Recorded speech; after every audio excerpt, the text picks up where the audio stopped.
Assalamualaikum warahmatullahi wabarakatuh. Selamat pagi pemirsa podcast SMA Negeri 1 Demak, aktual, akurat, dan berkarakter. Halo, bersama dengan saya Bayaki Aditya yang kali ini akan menjadi moderator, host atau pemandu acara dalam bincang-bincang pagi kita dengan narasumber yang sudah ada di depan saya ini ya. Istimewa dan menarik ya. Bonjour, Madam Ida. Oui, going to Carrefour, buying Kentucky. Saya ucapkan bonjour pour Monsieur Bayaki. Comment allez-vous, Madame Ida? Oui, ça va bien, merci. Et vous, Monsieur Bayaki? Oke, très bien, merci, Madame Ida. Oke, Madame Ida, terima kasih sebelumnya telah bersedia memenuhi undangan tim podcast SMA Negeri 1 Demak sehingga Madame Ida bisa duduk dan merasakan aura ruangan podcast Madame Ida. Bagaimana menurut Madam Ida tentang ruang podcast SMA 1 Demak ini? Komfortabel, menyenangkan sekali. Oke, iya. Oke, saya juga senang sekali bisa berkesempatan ngobrol dengan Madam Ida. It's about franchise atau bahasa Perancis dan secara kebetulan Madam Ida, saya itu sangat mengagumi peradaban Eropa. Ya, ada Inggris, Jerman, Italia, dan of course Perancis. Nah, ngomong-ngomong Madam Ida, nanti kita ngobrol tentang perbendaharaan tentang bahasa Perancis, Madam Ida ya, seperti itu. Oke. Madam Ida, bagaimana kabarnya tadi? Baik ya, Madam Ida nggih? Oke. Alhamdulillah. Alhamdulillah. Fit ya, Madam Ida ya? Oui, toujours. Oke. Madam Ida, tentang bahasa Perancis ini, Madam Ida ya. Kita ketahui sendiri ya bahwa setahu saya, Madam Ida, negara Perancis itu juga salah satu negara yang powerful di benua Eropa. Nah, negara Perancis itu juga memiliki pengaruh yang cukup besar di tatanan dunia, termasuk dalam hal bahasanya. Nah, akan tetapi ini bagi orang Indonesia, khususnya bagi para pelajar di negeri ini, khususnya lagi bagi para pelajar di SMA Negeri 1 Demak, bahasa Perancis ini bahasa asing yang masih unik. Nah, kita tahu sendiri bahwa bahasa asing itu kan secara umum sudah ada porsinya dalam bahasa Inggris ya, Madam ya, sebagai bahasa internasional yang utama. Akan tetapi di sini juga ada yang namanya bahasa Perancis. Nah, Madam, sudah ada bahasa Inggris, lalu ada juga bahasa Perancis. Nah, mengapa Madam? Mengapa bahasa Perancis ini juga penting dipelajari oleh pelajar Indonesia, Madam? Ya. Ada beberapa hal mengapa kita tuh harus belajar bahasa Perancis ya di SMA kita. Yang pertama itu karena bahasa Perancis itu sebagai bahasa dunia yang akan kita pelajari ini dan merupakan satu bahasa asing kedua setelah bahasa Inggris tentunya yang ternyata paling banyak untuk dipelajari juga ini bahasa Perancis gitu. Yang pertama ya. Yang kedua, ternyata bahasa Perancis ini digunakan sebagai bahasa resmi di dunia bisnis dan teknologi juga ya. Jadi di dunia bisnis banyak sekali mereka menampilkan bahasa-bahasa Perancis.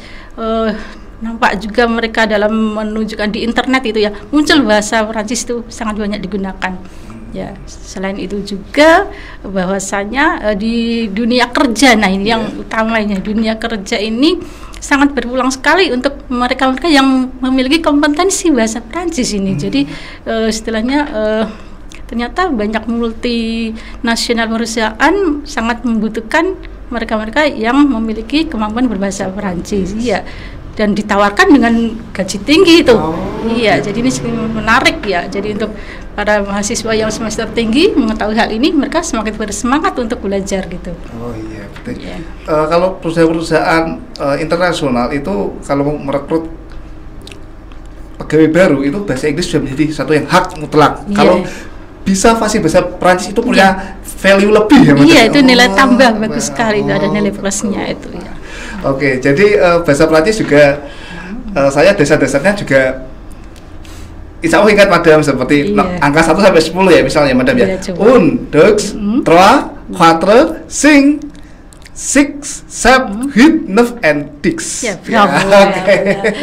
Itu dulu yang pernah Madam ajarkan kepada saya waktu dulu. Nah, ini ngomong-ngomong soal bahasa Perancis, bagi saya pribadi ya, Madam ya, bahasa Perancis ini sesuatu yang unik, eksotis dan menantang ya, Madam ya. Jadi bagi masyarakat Indonesia, bahasa Perancis itu bahasa yang pengucapannya, pronunciation-nya itu indah gitu loh madam.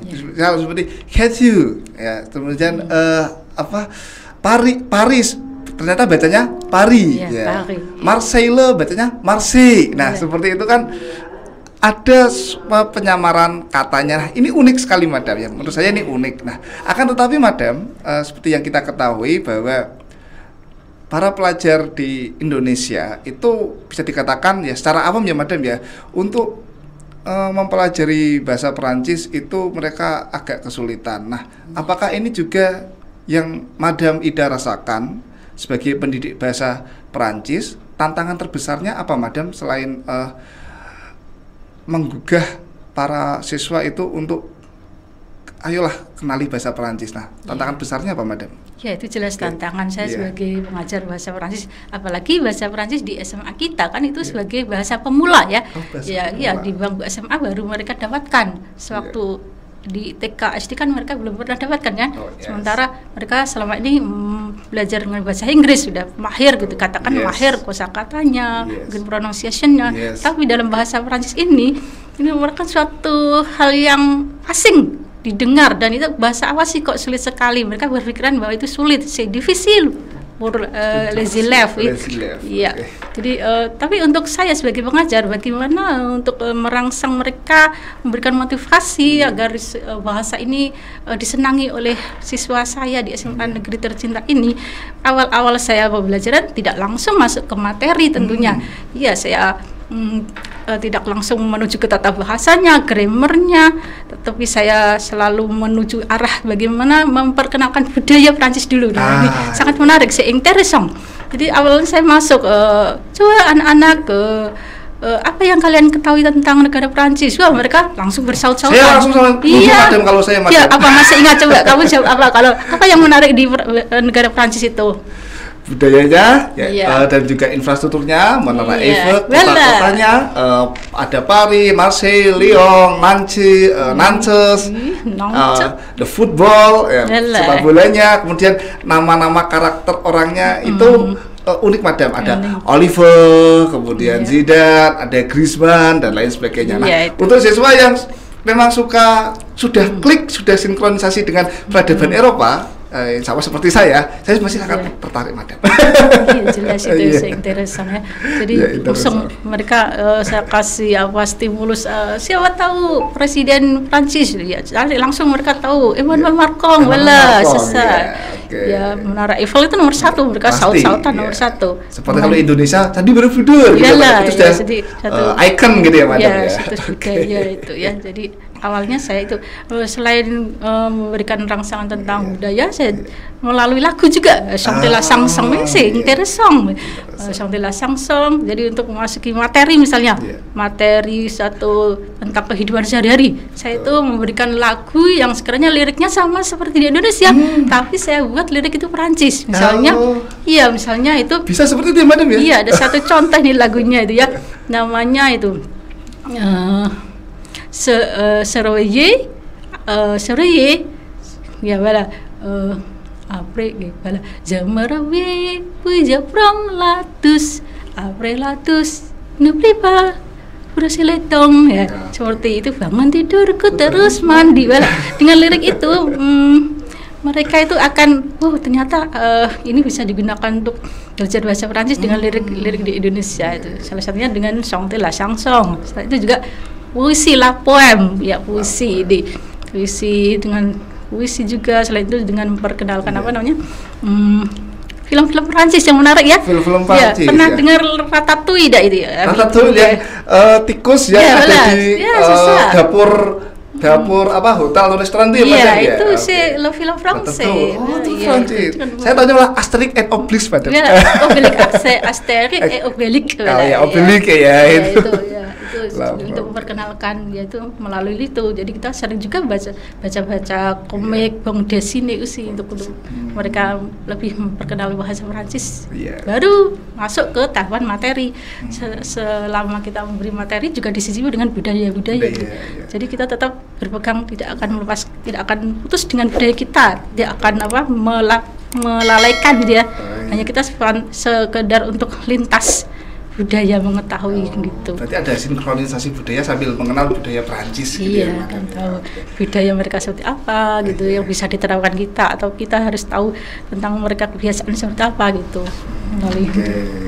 Nah, tantangan lainnya Madam selain untuk menggugah rasa itu ada lagi kah Madam? Iya, itu terutama tantangan bagaimana saya apprendre le français, terutama dalam hal pronunciasinya, c'est difficile, voilà, c'est difficile, itu sulit sekali. Karena dalam bahasa Perancis itu kita mengenal ejaan itu fonetiknya aja beda, dari tulisan ucapannya udah beda, itu udah jadi masalah buat anak-anak. Ya seperti tadi masih bahagia meskipun sudah lulus ya masih ingat 1 sampai 10. Tadi saya masih dengar itu ucapannya udah salah, tapi dia maksudnya betul gitu ya. Dia trois, quatre, cinq.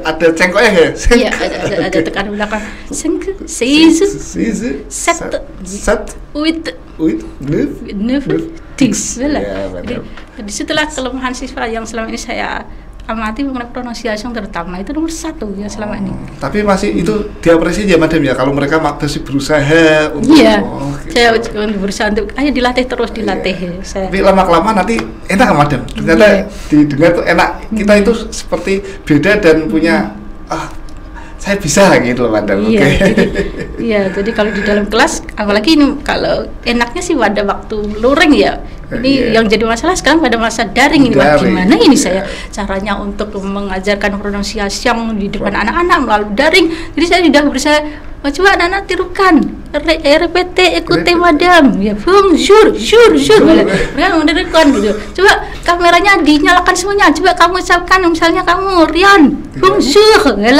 betul gitu. Saya suruh buka kamera itu, biar saya yakin. Nah apalagi alhamdulillah sekarang udah mulai PTM ya, alhamdulillah nanti bisa langsung tatap muka di dalam kelas langsung sehingga impact-nya lebih mengena gitu ya Madam sekali, ya. Oke. Nah, Madam ngomong-ngomong tentang aturan dalam bahasa Prancis, saya juga masih ingat Madam bahwa di Prancis itu yang unik adalah per kosakata itu didirikan dengan gender, ada maskulin dan feminim. Itu semakin tambah menjadikan siswa, aduh gimana nih Madam cara membedakan comment la différence maskulin et feminin ya. Ternyata itu ada ciri-cirinya sebetulnya ya. Misalnya untuk mengetahui ciri dari maskulin itu akhirannya ada kata au itu misalnya itu. Kalau buku itu maskulin atau feminim Madam? Iya, buku tulis itu maskulin, le cahier, sebuah buku gitu. Kamera juga namanya maskulin. Le caméra, le masculin aussi. Kalau yang feminim ya benar. Iya, misalnya la table ini la table. Table itu meja feminim. Un table, j'ai un table, saya punya sebuah meja, j'ai un table. Kalau cangkir Madam? C'est un was, c'est un was de café, c'est bon. Berarti jadi bisa itu ya Madam ya, bisa ukuran ini Kang Titi. Beda lagi Madam. Iya, jadi ukuran itu ada misalnya 2 gelas de café, 2 gelas kopi. Gitu. Ya, gitu. Iya.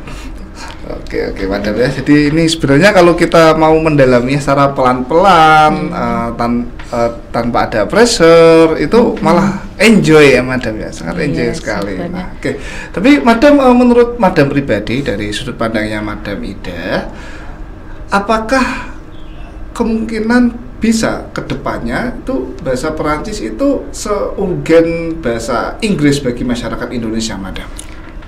Iya. Tentunya c'est important, penting juga itu.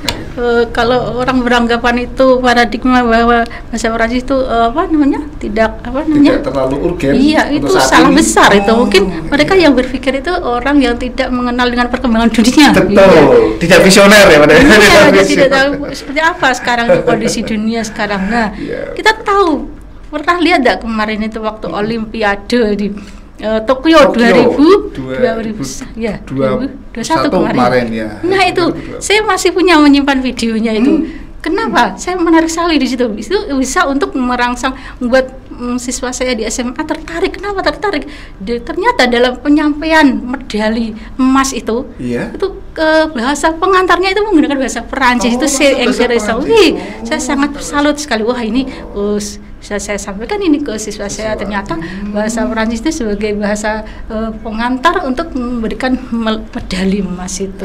Setelah itu baru ditranslitkan ke bahasa Jepang dan Inggris. Dan waktu itu ya, hostnya kan di Jepang. Jadi ya gitu saya. Hostnya Jepang, berarti orangnya orang Jepang ya Madam ya. Tapi iya. Let's translate in franchise, franchise of Francis, Madam. Français. Français, oke. Il parle français. Ya. Apalagi kebetulan di situ sebagai yang istilahnya pelopor Olimpiade itu sendiri dari Prancis itu Monsieur Baron de Coubertin, saya masih ingat. Dia ternyata sejarawan juga pendidik dari asal Prancis. Iya itu. Iya. Oh, ternyata ada jackpot atau hal tersembunyi seperti itu, Madam ya. Lagi ini, Mbak ini. Iya, 2 tahun yang lalu ini ada seorang ini pegawai polisi Demak ya. Yang dari mana? Sektor Demak sini. Dia itu dapat misi PBB di negara Afrika. Nah, negara Afrika itu kan negara Frankofon ya, pemakai bahasa Prancis. Karena dulu kolonialisme oleh Prancis ya. Jadi banyak Madam penggunaan bahasa Prancis. Dia tuh mau dikirim ke PBB dengan dia, wah kok bahasanya Prancis. Nggak tahu saya kenapa dia datang ke SMA mencari saya dan Madam Hartati untuk belajar ini. Dia semangat sekali, Madam aku diajari. Ini sebentar lagi ini saya setahun akan berada di Afrika misi perdamaian ini. Saya harus bisa minimal bagaimana cara bahasa percakapan sehari-hari, minimal bisa cara menyiapkan di lapangan itu. Tanya saya, dia bawa catatan, siap gerak itu seperti apa. Dia belajar pengucapan, saya latih terus, suara saya direkam tuh sampai itu. Setelah sampai di sana dia sempat namanya VC sama saya, video call, ada bonjour, vive la France, vive la France. Ini menarik Madam. Ini dulu muridnya Madam? Bukan, dia nggak tahu pegawai polisi sini kebetulan dapat misi misi ke Afrika. Ya, memang Afrika itu kebanyakan saat ini memang sedang banyak konflik ya Madam ya, dan memang negara-negara Afrika itu kan mantannya Prancis dan salah satu yang saya salut dari Prancis itu mereka mengajarkan budaya dan bahasanya sehingga orang-orang lokal pun bisa mengucapkan gitu Madam. Oh, ternyata cerita seperti itu ya Madam ya. Nah, ini kan menunjukkan ya bahwa bahasa Prancis itu juga menempati posisi yang sangat penting ya dalam percakapan dunia. Anak-anak kita itu juga ya. Waktu di UNES, kebetulan UNES itu setiap tahun mengadakan lomba Francophone dalam rangka Hari Bahasa ya, sama ini. Setiap tahun UNES itu selalu membuka mengadakan lomba itu. Kebetulan tahun 2016 saya masih ingat, anak-anak kita itu semua ikut. Saya berusaha mengikuti lomba apa yang ditawarkan. Ada lomba musikalisasi puisi, ada LCC, cerdas cermat, ada juga si Song Tela Sangsong itu sih. Iya, terus ada lagi lomba metre, miniatur, membuat miniatur ya. Miniatur tentang apa? Iya, membuat seperti apa? Maket itu ya. Iya, maket tentang menara Prancis ya. Iya, itu hanya dari korek api itu ya, disusun menarik menarik mungkin. Dan alhamdulillah ternyata siswa kita SMA 1 itu menjadi juara umum. Semua lomba itu diraih semua. Lalu waktu itu juara 2 semua, nggak apa-apa, yang penting gondol itu juara umum. SMA kita bagus sekali itu, punya untuk keahlian bakatnya. Tapi sekarang saya sayang sekali kenapa sejak ada pandemi ini mau ikut itu ada halangannya di situ. Jadi 2016 SMA Negeri 1 Demak itu juara umum event Prancis yang sponsori oleh UNES ya Madam. UNES Francophone itu namanya. Francophone. Sampai itu sertifikat itu bisa digunakan untuk masuk perguruan tinggi, ada poinnya itu. Ada yang jawab saya.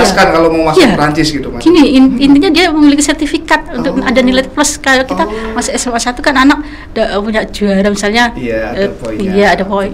Madam, saya masuk itu saya gunakan untuk masuk di UNES Madam. Alhamdulillah ada poinnya, bagus sekali, selamat felisitasi gitu. Jadi ini ternyata saya juga berpikir wah ternyata sebegitu urgennya bahasa Prancis. Nah, ini Madam ada juga paradigma lain yang mengatakan, kita tahu sendiri ya Madam bahwa bahasa Prancis itu kan bahasa yang bisa dikatakan masih unik. Tapi kan tidak menutup kemungkinan beberapa pelajar itu kan memang dia itu merasa tertarik dengan Perancis. Dia pengen melanjutkan setelah lulus dari sekolah SMA itu pengen ke mendalami bahasa Perancis, ingin masuk sastra Perancis, akan tetapi terbentur dengan pandangan, perspektif masyarakat yang mengatakan bakatmu jadi di Perancis, biasanya gitu ya bahasanya. Nanti kedepannya bagaimana? Wong ini Indonesia bukan Perancis. Nah, padahal si anak ini, si para pelajar-pelajar ini merasa ya saya frekuensinya dengan Perancis, saya kliknya dengan sastra Perancis. Nah, itu bagaimana Madam untuk meyakinkan bahwa bahasa Perancis itu juga memiliki posisi penting untuk masa depan juga. Jadi bisa mempengaruhi masa depan mereka ke arah yang lebih baik, begitu Madam? Ya, sebetulnya ini kembali ke prinsip dasar kita ya. Jadi jangan mudah terpengaruh dengan masukan-masukan orang lain. Ini ya, belum tentu benar ya Madam. Iya, kan ini juga saya alami waktu dulu SMA ya. Belum diceritakan Madam. Awalnya saya tuh suka sekali bahasa Perancis. Waktu wah saya pengen, ya pandangan saya membayangkan nanti bisa bekerja di Bali sebagai guide gitu. Yang kedua itu nanti kalaupun tidak jadi guide saya bisa jadi guru. Wah, bayangan saya itu yang indah-indah bisa pergi ke Perancis. Tapi sampai kenyataan belum pernah sih pergi ke Perancis ya. Si rewe ini masih impian gitu. Kan ada syaratnya loh untuk kita bisa ke sana. Itu ada syaratnya seperti mengikuti tes DELF, tes DELF. Terus saya ngomong si tes DELF, tahu enggak apa itu tes DELF? Semacam TOEFL begitu? Belah, semure. Jadi kalau TOEFL itu kan ada masa namanya seperti apa itu? Expired ya. Nah, kalau misalnya dia gunakan harus dalam beberapa tahun harus ngulang lagi. Tetapi bedanya apa? Di tes DELF namanya diplôme études langues françaises. DELF D-E-L-F-T. Ya, LF. Oh, LF DELF. Ya, ini hanya dilakukan sekali seumur hidup. Oh, itu bisa berlaku? Iya, sertifikatnya itu untuk seumur hidup. Dan di situ ada di Mars tahapan langkah-langkah. Ada tahapan DELF A1 ini untuk dasar, untuk SMA 1 ini harusnya bisa saya arahkan untuk mengikuti tes DELF yang A1, AN ini untuk dasar konsep ini ya. A1, A2 ini lanjutan dari yang dasar, B1 itu intermediate-nya tengahan, B2, C1, C2 ya di sini. Dan di sini yang mengadakan itu diselenggarakan oleh IFI ya. IFI ini dari ikatan dari Francais Indonesia ini, ikatan bahasa Perancis nih, gitu. Dan ini di setahun dilakukan hanya 3 kali, bulan Maret ya, lalu Maret, Agustus dan November kali ya, itu dalam 1 tahun ini digunakan kesempatan sebaik mungkin mahasiswa yang atau siswa yang ingin melanjutkan ke Perancis gitu ya, syaratnya gitu ya. Ada apakah juga perlu TOEFL kalau di Perancis? Atau cukup DELF aja atau? Ya itu istilahnya DELF kalau di Perancis itu syarat utama untuk bisa menempuh melanjutkan perguruan di Perancis sana gitu ya. Ini salah satu keistimewaannya itu long life ya Madam ya. Jadi seumur hidup itu sudah diakui ya gitu. Ini juga bisa digunakan dengan negara-negara penutur bahasa Perancis tidak Madam, seperti sebagian besar negara-negara di Afrika, kemudian di Vietnam mereka kan juga penuturannya kan juga bahasa Perancis. Iya, Kanada juga. Kanada ya, saya suka Kanada Madam. Itu hibrid antara Inggris dengan Perancis sih Madam. Ya, si penyanyi Celine Dion itu kan? Celine Dion. Il Canadieno. Il vient de Canada, dia kan dari Kanada. Kanada yang kulturnya yang Perancis gitu ya Madam ya. Tapi ngomong-ngomong tentang singer penyanyi kalau bahasa Perancis apa Madam? Chanteuse ya. Chanteuse kalau dari Indonesia juga ada ya Madam ya yang berkiprah di Perancis ya. Siapa namanya? Anggun Cesar. Itu orang Indonesia yang itu bisa go internasional sampai ke Paris ya. Trebong, suaranya bagus sekali. Gitu. Jadi tadi Madam salah satunya adalah jangan terpengaruh dengan paradigma orang yang belum tentu itu juga benar. Iya, harus punya prinsip ya, jangan terpengaruh gitu.